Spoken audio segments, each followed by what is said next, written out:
ஒரு மரப்பெட்டிக்குள்ளே தின்பண்டங்கள்லாம் வச்சு சாப்பிட்ற பழக்கம் இருக்கும் இல்லையா? அதுவே ரொம்ப நாள் கழித்து நம்ம மறந்துட்டோம் அப்படின்னா அந்த மரப்பெட்டிக்குள்ளே ஓட்டை விழுந்து எலி வந்து சாப்பிட்டுட்டு இருக்கிறத பார்த்துருப்போம் நிறையா பேர் நம்மள. அந்த எலியே ஒரு மரப்பெட்டியாலான எலி பொறியில் அடப்படும் போது அதால் தப்பிக்க முடியாது.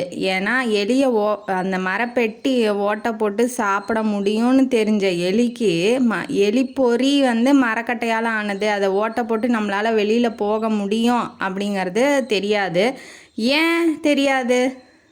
அந்த எலிப்பொறி டப்புன்னு அடைக்கும் போது அந்த நம்ம போக முடியாது, நம்மளால் தப்பிக்க முடியாது, நம்ம மாட்டிக்கிட்டோம், நம்மளை யாராவது காப்பாற்றுவாங்களா, நம்மளை யாராவது விடுவிக்க வருவாங்களா, நம்மளால் எதுவுமே செய்ய முடியாது அப்படிங்கிற ஒரு எண்ணத்துக்குள்ளே அந்த எலி போயிடும். அதனால் அதோட புத்திசாலித்தனமோ அறிவானத்தனமோ அங்கே உபயோகப்படுத்த முடியாமல் போயிடும்.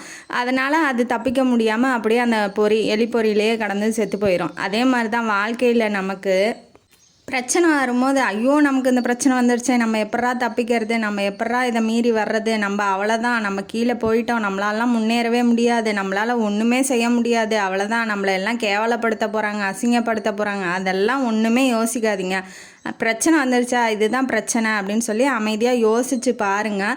அந்த பிரச்சனைக்கான தீர்வு கண்டிப்பாக உங்களுக்கு கிடைக்கும். அந்த எலிப்பொறியில் சிக்கின எலி மாதிரி நீங்களும் இல்லாமல் வாழ்க்கையில் அந்த பெட்டிக்குள்ளே எப்படி ஓட்டை போட்டு அந்த தின்பண்டத்தை திங்க முடியுமோ எலியால், அந்த மாதிரி அந்த பிரச்சனைக்குள்ளே நுழைஞ்சி எப்படி வெளியில் வரணும் அப்படிங்கிற ஒரு தீர்வையும் நீங்கள் கண்டுபிடிச்சிருவீங்க.